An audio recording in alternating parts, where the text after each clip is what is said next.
So hello students, hope सब लोग अच्छे ही होंगे।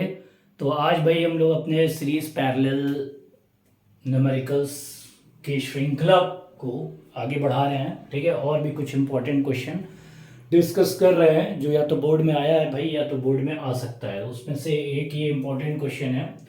ओके, ये क्वेश्चन बहुत ही अच्छा क्वेश्चन है और इस पे मैं एक टाइप बता रहा हूँ। इस पे किसी भी टाइप का आ सकता है, लेकिन मैक्सिमम जो कॉम्बिनेशन आएगा ना वो 4 तक आ सकता है। ठीक है, मतलब इस क्वेश्चन में जैसे दिया हुआ है, show how would you join 3 resistors. ठीक है, 3 रजिस्टर्स है तो मैक्सिमम 4 तक आ सकता है, 4 के ऊपर नहीं आएगा। ठीक है ना, मैक्सिमम 4 तक बोर्ड में आ सकता है। आई थिंक 3 ही आएगा, 3 से ज़्यादा नहीं आएगा, लेकिन मैं एक वो बता दे रहा हूँ कि मैक्सिमम 4 तक आ सकता है।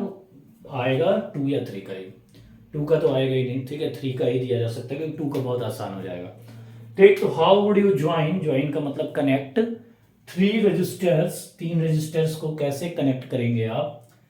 ठीक है, ईच ऑफ ओके, तो 3 रजिस्टर्स कैसे कनेक्ट किया जाए? Each of 9 Om. ओके, सारे का जो क्या कहते हैं रेजिस्टेंस है वो 9 ओम है। So that the equivalent resistance of the combination will, मतलब कहना ये चाह रहा है कि भाई 3 रजिस्टर्स हैं, उसको हम कैसे कनेक्ट किया करें कि जो टोटल रेजिस्टेंस है वो हमारा 13.5 ओम आ जाए, और किस तरह से कनेक्ट करें कि हमारा 6 ओम आ जाए। तो भैया देख लो, इसमें क्या है कि 3 रेजिस्टेंस है, 3 रजिस्टेंस मान लो या 3 रेजिस्टेंस है। ठीक है, अब 3 रेजिस्टेंस है, देखो दो कॉन्सेप्ट तो हमको लेके चलना ही नहीं, मतलब दो चीज तो हमको कैंसिल आउट कर देना है। कैसे भाई? एक हमारा हो गया पहला कि भाई 3 रेजिस्टेंस हैं, ठीक है, 9 ओम के, तो अगर वो सीरीज में होंगे तो 9 + 9 + 9, ठीक है, तीनों 9 + 9 + 9, 9 3 = 27 हो जाएंगे। ठीक है, तो 27 तो भाई है नहीं, 27 का हमको इक्विवेलेंट रेजिस्टेंस चाहिए नहीं। और अगर तीनों पैरेलल हो जाएंगे, ठीक है, तो यानी 1/9 1/9 1/9, यानी कि 3/9, तो आर इक्विवेलेंट 9/3 हो गया। समझ रहे हो हम क्या कहना चाह रहे हैं? जैसे मान लो भाई इसमें कितने कॉम्बिनेशंस बन सकते हैं। पहला कि तीनों सीरीज में कनेक्ट हो जाएं। ओके, तीनों सीरीज में कनेक्ट हो जाएंगे तो भाई 9 ओम 9 ओम 9 ओम। ठीक है, तो इसका इक्विवेलेंट रेजिस्टेंस आ जाएगा 9 3 = 27, 9 + 9 + 9, and that is equal to 27 ohm. या फिर तीनों पैरेलल कनेक्ट हो जाएं, तो भाई ये जान लो क्वेश्चन में इतना आसान नहीं देगा कि सीधे सीधे पैरेलल, और तो ये दोनों हम डायरेक्ट छोड़ भी सकते हैं, नहीं तो भी दिमाग में भी इसको कर सकते हैं। तो यहाँ से आर इक्विवेलेंट हो जाएगा, ठीक है, 1/9 1/9 1/9, ठीक है, और ये हो जाएगा तुम्हारा, ठीक है, ये हो जाएगा तुम्हारा 3/9, तो यहाँ से आर इक्विवेलेंट 9/3, तो ये 3 हो। तो भैया ये दोनों ही हमारे ऑप्शंस में नहीं है। ठीक है, अगर होते तो हम डायरेक्ट लिख देते भाई, ठीक है, कि तीनों सीरीज में कनेक्ट। अब हमारे पास क्या हो सकता है भाई? 3 रेजिस्टेंस है। अब ये एक चीज जान लो, अब या तो तीनों सीरीज में कनेक्ट होंगे या तो तीनों क्या कहते हैं पैरेलल, या फिर एक सीरीज दो पैरेलल। इसका मतलब ये हो गया, ठीक है, तीसरा केस जो हमारा बनता है, एक सीरीज, ठीक है, और दो पैरेलल, एक सीरीज और दो पैरेलल। ठीक है, तो यानी ये कुछ ऐसे कॉम्बिनेशन बन सकता है। ठीक है, ए बी के इक्विवेलेंट हमको निकालना है, तो भैया ये 9 ओम, ये 9 ओम, ये 9 ओम। ठीक है, तो ये 9 ओम 9 ओम किसमें है भाई? हमारा किसमें है? पैरेलल है। तो इन दोनों का इक्विवेलेंट रेजिस्टेंस हो जाएगा, आर डैश मान लेते हैं, 1/9 + 1/9, और यहाँ से आर डैश हो जाएगा 9/2 ओम। 9/2 का मतलब हो गया 4.5 ओम। ठीक, अब ये सर्किट कुछ ऐसे बन गया, 9 ओम और यहाँ से 4.5 ओम। ठीक है, अब ए बी के अकॉर्डिंग लिखना है, तो हमको आर इक्विवेलेंट हो जाएगा 9 + 4.5 ओम, और ये हो जाएगा 13.5 ओम। देखो ऑप्शन में है हमारे, बिल्कुल है। तो पहला वाला कॉम्बिनेशन मिल गया। ठीक है, पहला वाला कॉम्बिनेशन हमको मिल गया, यानी कि एक सीरीज में है, बाकी दो पैरेलल में है। ठीक है, अब दो सीरीज में है और उन दोनों के पैरेलल एक, ये चौथा कॉम्बिनेशन। इसके अलावा कोई कॉम्बिनेशन नहीं मिलेगा हमको, मिलेगा तो कमेंट सेक्शन में हमको बता देना। ठीक है, तो भैया ये कुछ ऐसे हो गया। ठीक है, यानी ए बी के अकॉर्डिंग निकालना है हमको। ये ये 9 ओम, ये 9 ओम और ये 9 ओम, ठीक है, ये तीनों ही 9 ओम है। तो 9 9 प्लस कितना हो गया भाई, 9 प्लस 9 18 ओम, ठीक है। तो ये सर्किट कुछ ऐसे बन जाएगा 18 ओम और इसके पैरेलल हो जाएगा 9 ओम, ठीक है, 18 ओम और 9 ओम। अब इन ये दोनों आपस में क्या है, पैरेलल है। तो 1/9 प्लस 1/18, इन दोनों का जो है क्या कॉम्बिनेशन 118, एलसीएम 18 हो गया। तो 9 1 जा 9, 9 2 जा 18, 2, ओके, प्लस 1, तो यहां से आर इक्विवेलेंट हो जाएगा 18/3 जो कि 6 ओम है, ठीक है। तो यानी कि 6 ओम, ठीक है, 6 ओम हमारे ऑप्शन में है। तो भैया ये इसके लिए जो है ये फिगर ड्रॉ कर देना है। सिर्फ फिगर ड्रॉ कर दोगे तब भी चलेगा, तब भी आंसर सही है। चाहो तो क्लेरिफिकेशन के लिए ये भी लिख सकते हो, इसके लिए ये फिगर ड्रॉ करो, चाहो तो क्लेरिफिकेशन के लिए ये कैलकुलेशन दिखा सकते हो, ठीक है। तो आते हैं हम लोग नेक्स्ट क्वेश्चन पे, ठीक है बच्चों। अब ये जो है दूसरे टाइप का क्वेश्चन है, ठीक है। ये क्वेश्चन भी बड़ा इंपॉर्टेंट है, ठीक है। इसको आप किसी भी तरह से लगा सकते हैं, मतलब कहने का मतलब ये है किसी भी तरह से लगा सकते हैं। तो भाई हम जो सीरीज पैरेलल वाला कॉन्सेप्ट है उससे लगा सकते हैं, करंट को दौड़ा के जो है उसके अकॉर्डिंग लगा सकते हैं, ठीक है। अब इस तरह के जब भी क्वेश्चंस आए, ठीक है, मैं बता दूंगा कि एंड नंबर्स ऑफ भी रहेंगे तो कैसे इस कॉम्बिनेशन को सॉल्व करते हैं। अभी बेसिक जो है वो बताते हैं हम, जिससे तुम्हारे सारे क्वेश्चंस लग जाएंगे। अब मान लेते हैं ऐसा कोई भी सर्किट है, ठीक है। अब ये बड़ा ही कॉम्प्लेक्स हो गया, ठीक है, कि कहाँ पोटेंशियल एक है, कहाँ जो है करंट सेम है, कौन सीरीज है, कौन पैरेलल में है। अगर इस तरह का सर्किट डायग्राम या फिर फिगर दिखाई देता है, या फिर डायग्राम दिखाई देता है, या फिर सर्किट डायग्राम दिखाई देता है, ठीक है, तो उसको हम लोग कैसे सॉल्व करें।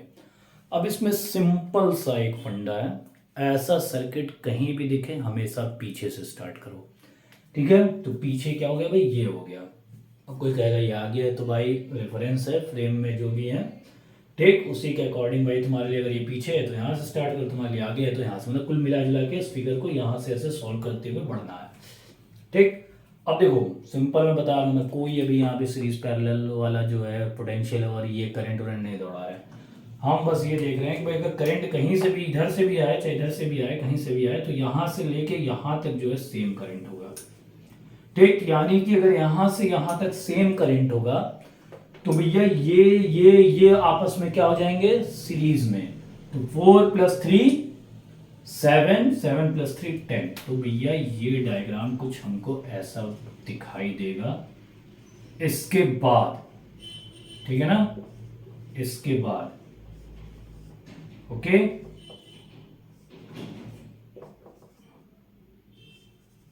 ठीक, 40 ओम, काफी ज्यादा बीच में दे दिया गया भाई, ठीक है, बहुत बढ़िया, 40 ओम ही है, ओके। इतना हाई रेजिस्टेंस लगाने कोई मतलब नहीं, कोई बात नहीं, जैसा भी होगा हम देख लेंगे, ठीक है। तो भाई इसका टोटल आ गया 12 ओम, आई थिंक 40 नहीं होगा, 4 होगा, चलो 40 लिख दिया तो 40 पे लगाते हैं, क्या दिक्कत है, ठीक। तो 12 ओम हो गया भाई, ये तीनों आपस में क्या हो गया, सीरीज में है, तो ये हो गया भाई 12 ओम हमारा हो गया, ओके। तो भाई 12 ओम हो गया। तो अब ये दोनों आपस में, मतलब करंट यहाँ से अगर निकली होगी या अंदर से निकली होगी, तो यहाँ और यहाँ अलग अलग करंट जाएगी, यानी ये दोनों आपस में क्या हो गया भाई, पैरेलल हो गया। तो ये दोनों अगर आपस में पैरेलल हो गए तो इसका इक्विवेलेंट रेजिस्टेंस होगा 1/40 प्लस 1/12। अब 40 और 12 का एलसीएम हम ऐसे ही लिख दे रहे हैं, ठीक है, 12 + 40, ठीक है। तो यहां से इक्विवेलेंट रेजिस्टेंस हो जाएगा 40 × 12 अपॉन 52। काट पीट नहीं रहे हैं, जो भी आ जाए उससे हमको कोई मतलब नहीं है, हम बस कॉन्सेप्ट लेके चल रहे हैं, ठीक है ना। तो भैया अब ये डायग्राम जो है हमारा कुछ ऐसे बन जाएगा, 6 ओम, और इधर से ये बन गया 4 ओम, इधर से ये बन गया 10 ओम, ओके, इधर से ये बन गया 1 ओम, ठीक है, इधर से ये बन गया 1 ओम, और इधर से ये बन गया, ठीक है।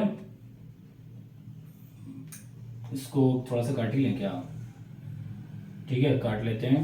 2 × 2 = 4, 2 × 6 = 12, ओके, 2 × 6 = 12, 2 1 जा 2, 2 3 जा 6, ओके, और 2 3 जा 6, यानी कि ये आ जाएगा 120/13 ओम। ठीक है बच्चों, अब देखो ये तीनों आपस में क्या हो गए भाई, सीरीज में, ये तीनों आपस में क्या हो गया, सीरीज में हो गए। ठीक है, तो भाई ये तीनों हो गया आपस में सीरीज, यानी कि 1 + 2 1 + 1 2 हो गया। ठीक है, और 2 + 120 + 13 + 2, ये हो गया भाई 13। ओके, तो ये 120 + 13 2 = 26, तो ये हो जाएगा 146/13। कैलकुलेशन देख लेना, नो प्रॉब्लम। ठीक है, तो भाई अब ये क्या हो गया भाई, अब ये डायग्राम कुछ ऐसे हो गया। ठीक है, ये 6 ओम, ये 4 ओम, ओके, ये 10 ओम। ठीक है, और ये इसके साथ जो है पैरेलल हो गया, ये क्या हो जाएगा 146/13 ओम। ठीक है, अब ये डायग्राम जो है जो भी आता है भाई, मैं कैलकुलेशन नहीं करने जा रहा हूं। ठीक है, तो अब यहां से, क्योंकि मुझे लग रहा है कि ये डेटा मैंने गलत दिया है, 4 ओम ही होगा, तुम लोग 4 ओम, क्योंकि इतना बड़ा नहीं आना चाहिए। ठीक है, तो ये 6 ओम हो गया। अब यहां से ये दोनों आपस में पैरेलल, ठीक है, मान लेते हैं x आ गया, x ओम आ गया। ठीक है, और लास्ट में 6 4 10, 10 + x ओम। ठीक है, तो यही होगा, ये सर्किट समझ में आया। ये सर्किट क्या होगी भाई, ये दोनों आपस में क्या हो गया, पैरेलल। पैरेलल कर कैलकुलेशन करोगे, जो भी आएगा वो तुम्हारा यहाँ लिखा जाएगा। अब फिर यहाँ से जब करंट दौड़ाओगे तो ये आपस में क्या हो जाएंगे, सीरीज में हो जाएंगे। तो भैया ये जो है हमारा कंप्लीट हो जाएगा। ठीक है, मतलब कि ये टोटल रेजिस्टेंस आ गया। करंट भी पूछ देगा तो V = IR से हम निकाल सकते हैं। ठीक है, अब और देखते हैं और कैसे डायग्राम्स या फिर सर्किट्स आ सकते हैं। अब मान लेते हैं कि भाई ये एक सर्किट दिया हुआ है। ठीक है, तो भाई सर्किट देख कर डरना नहीं है, कोई दिक्कत नहीं है। ठीक, एकदम फर्स्ट क्लास सर्किट है, कहीं कोई दिक्कत नहीं है। ठीक है, बस हमको थोड़ा सा अपने दिमाग का यूज करना है। ओके, तो भैया देखो क्या है कि हम, अच्छा ये AB के क्रॉस पूछ रहा है, AB यहां से यहां भी लगाया जा सकता था, कहीं से भी कुछ भी दिया जा सकता था इस डायग्राम में। अब देखो यहां से करंट अगर निकलेगी तो यहाँ 2 पार्ट में डिवाइड होगी, तो ये दोनों आपस में क्या हो गए भाई, पैरेलल। यहां से भी 2 पार्ट में डिवाइड होगी, तो यहाँ पैरेलल, यहां से यहां भी 2, ये सारे आपस में पैरेलल हैं। तो भैया ये सब आपस में पैरेलल हैं, तो ये क्या हो गया भाई 1/2 + 1/2, 1/2 + 1/2, हाफ प्लस हाफ क्या होता है 1। तो उसका रेसिप्रोकल करोगे तो भी 1 होगा, ये भी 1 ओम हो जाएगा, ये भी 1 ओम हो जाएगा, ये भी 1 ओम हो जाएगा, और ये भी 1 ओम हो जाएगा। अब ये सर्किट कुछ इस तरह से दिखाई देने लगेगा हम लोगों को। ठीक, अब देखो ये सर्किट कुछ ऐसे दिखाई देगा, AB, और ये 1 ओम, ये 1 ओम, ये 1 ओम, ये 1 ओम। तो ये दोनों आपस में क्या हो गया सीरीज में, तो ये 2 ओम हो गया, और ये दोनों आपस में सीरीज में हो गया, तो ये 2 ओम हो गया। ठीक, तो ये सर्किट अब कुछ ऐसे दिखाई देगा। ठीक है, यानी कि 2 ओम AB, और ये 2 ओम, और ये 2 ओम। ठीक है, यानी कि ये 2 ओम, ये 2 ओम, ये दोनों आपस में पैरेलल हो गए। तो again 1/R equivalent = 1/2 + 1/2 = half + half 1, तो R equivalent = 1 ओम। तो इस पूरे का भैया क्या इक्विवेलेंट रेजिस्टेंस क्या हो जाएगा 1 ओम। ठीक, तो अब हम जो है इस तरह के क्वेश्चंस और करेंगे। ओके के क्लास, कोई भी कंफ्यूजन हो मैसेज जरूर करना। ओके।